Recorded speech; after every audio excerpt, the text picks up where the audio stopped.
tarasan warri Kanaadaa waan kana akka sirreessuuf argitanii yoo danda'ame gara seeraatiin waa ta'u xabaqaa fi dhaabanii haa ta'u argitanii ijoollee tana biyya kana keessa guddisuun ni ulfaata argitanii Amana namni lubbuu fi takkatti nu jiru bakka dhaabatu namni Awurooppaa Ameerikaatti ijoollee haganaa ilmaan haganaa baaftee biyya saganaa keessa dhaabatuun kiraa manaa kafaltee jiraatuun in ulfaata dhiisan makeessi. yaa saniifuu yoo dandeettan jarana waan biraatii miti amma as jala jirta warri Kanaadaa isiin faayilima gurbaa kanaa irraa baasanii ispoonsaruma Kanaadaa san qajeelchanii fi akka biyya kana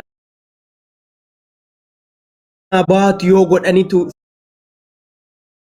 furmaanni isii furmaata waaraati ammallee birrii $200 $100 namni Oromoo wali guuree jaran waggaa idmee guutuu nama horachuu hin danda'u ilma namaati guyyaa guyyaadhaan nyaatee dhugaa uffata jijjiirachuu barbaada kiraa manaattu jira soo kanaafuu yoo ka danda'amu taate doobbi galchiin doobbiin gabbuuteerti doobbi ol galchiin yoo ka danda'amu taate waan kana ajandaa itti godhaa Oromoo furmaata Mee waaraa namni itti jechuun barbaada haala namni kanaan namni haala achitti nama isiniin jedhu kanaan yaa waan fidadha atamma jette kanarratti dhala jeneraal waan atamma jette kanarratti namni Kanaadaa keessaa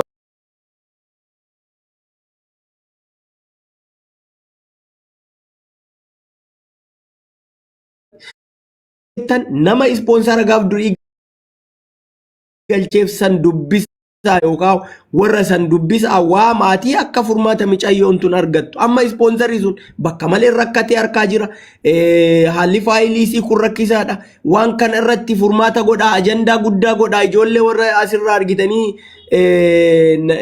bakka warra sheekota ijoollee warra argitanii fooloowarsii qaban aktiivistoota kanniin dubbisaati waan kana furmaata godhaaf jarana micayyoon tun osoo biyyatti illee galtee bakki isiin dhaabbattu hin jiru akka argaa jirtan kana jaran isini galee nazbee nama 4 isii waliin nama 5 biyya baqaa keessatti isiin takkitti nyaachiftee jiraachisu jechuun ni ulfaata nuti ni beeyna nuti ufii kenna rakkin namaa keessarra kennarra dhaabbannee yoo kasi ilaallu dhugaa micayyoon tun jabdulle amma yeroo hunda isin kadhataa jiraachuu irra argitanii namni illee nama ifata rabbii miti argitanii isini galee furmaata tokko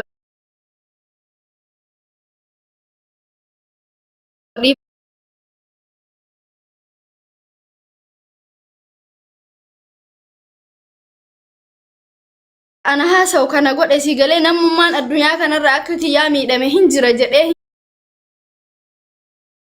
yaadu maaliif gocha inni anaaf ilmaan kiyyatti ni beeyta namni maybe ani suuraa si ergeera ta'uu ni mala sinii galee anamma madaa kiyya mara kiyyas ka ijoollee kiyyaas isinii fanen ergaa sinii galee waggaa kana guutuu madaa baay'een qabadhee taa'e hawaasni kiyya ana baay'ee waan baay'ee naan jedhani mucatti kadhattee hin quftu tiktookiin kiyyallee narratti gubatee akkasuma ammootu guyyaa hunda yeroodhuma ajandaa dhabdee sooshaal miidiyaa kanarra paabliikii irra baatee kadhaa barattee boosi amma mubaarakiin sun dheengadda jechuudha akka malee hamilee na cabse garuu an gargaarsa Oromoon na gargaarte uma takka wanni ani irra beekullee tokko hin jiru ilmaan kiyya zallamamtee anis zallamamne an kabajaa hawaasaatiif ani gocha inni anaaf ilmaan kiyya irratti gochaa ture obse akka warra jiru warra uummanni Liibiyaa jireenya jiraatanutti jireechaa ture asiidhan fuula keetti naqaa si galee yoo ati gabbaatee hawaasa Oromootti matte lubbuu keellee lubbuu ilmaanillee hin baasadhe ani waan baay'een irratti godhaabe garuu har'an akka waan nama maallaqa hawaasni Oromoo ittiin na gargaare ilmaan kiyya guddifadhee ittiin nyaadhe ani ittiin illee hin yaalamne yaalli ani UN tu na yaal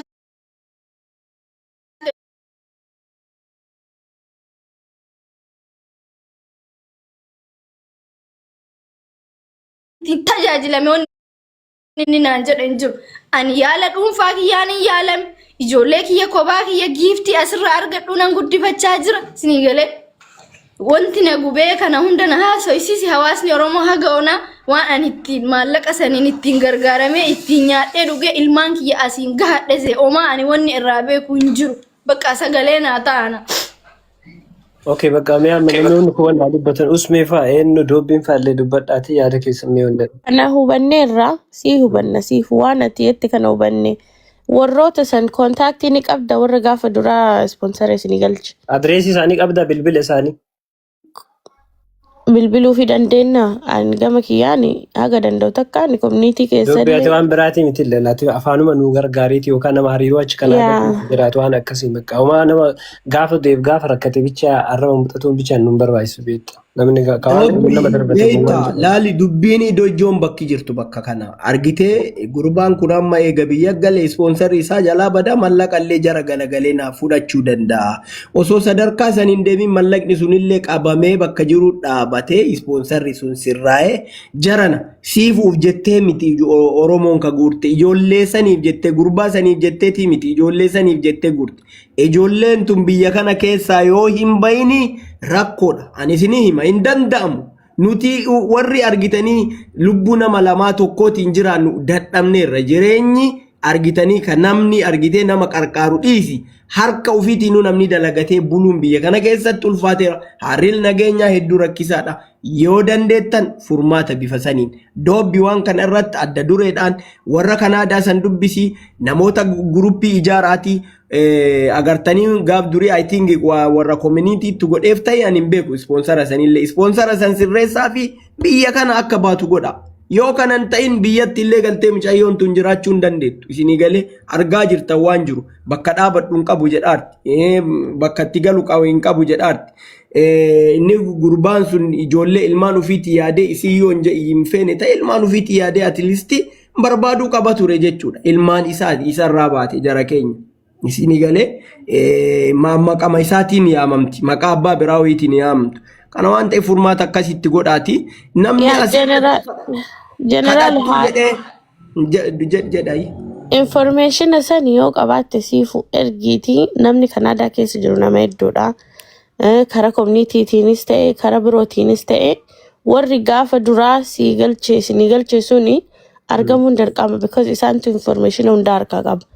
Information san yoo beekte yoo jara san beekte ani gama kiyyaani anytime ready dha dubbisee waliin haaseellee community birootittis nama birootittis namni achi keessa jabaa biroollee yoo jiraate akka waan kanarra dalaganii isa san maqaa irra baasuu yoo danda'ame maqaa isaa irra baasanii si akka qajeelu godhamullee hin danda'ama jechuudha. kana ati siifu ati bakka hin boo'ineeti emotional taateet adreesii yoo dandeette imeelii isaa waa hunda doobbiidhaa dabarsii kenniifi asirratti mul'isin asirraa mitaa ta'u keessaan barreessu. Assalamu alaikum warahmatullahi wabarakatuhu.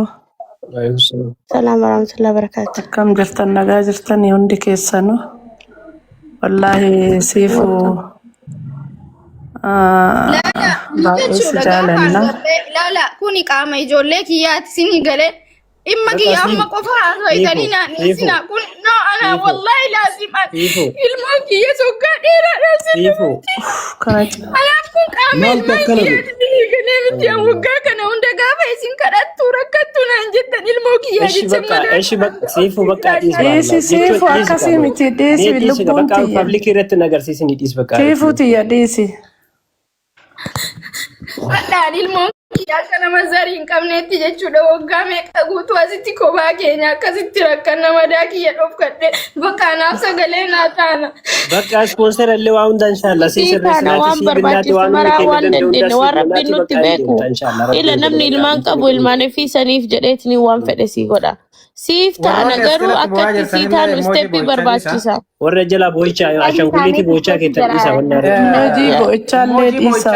warri koomantii yookiin koomantii ofirraa of godhu cufu yookiin immoo boo'icha dhiisa hundi keessanuma kanaatu akkaawuntiin kun irraa uggura waan ta'eef amma sagaleen qaqqaba. Guys, TikTok jalaa hin cufina. Yoo dandeettan taaptaap koppiliinki godhaa fi dhiisaa hundi keessanuyyuu waan jiru wal mari'ataatiin hin jiranii hawaasni Oromoodha. Siif ulaal wanni gochuu qaban ijoolleen biyya Kaayiroo keessa illee jiran namoota hedduutu jira waan kana irraa quba hin qaban ijoollee biyya Kaayiroo warri jaarsonni biyyaa ni jiranii ijoolleen feemasoota ni jiranii waan kana dura lafatti mari'achiiftee erga dadhabee booda gara miidiyaatti baafte moo osoo waa takka hundi dubbatiin gara miidiyaatti baafteeti.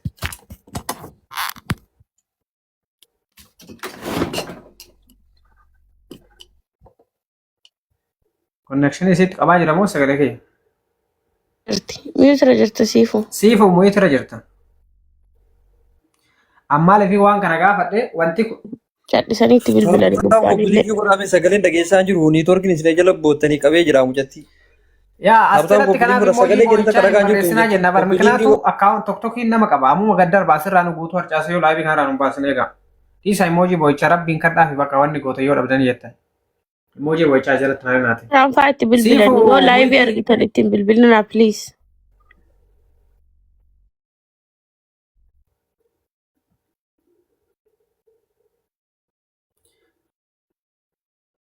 Maakii si warri kaayiroo keessaa waan kana quba hin qabdanii lafarratti erga dadhabee booda gara miidiyaatitti baaftammoo erguma miidiyaa rabba argitan.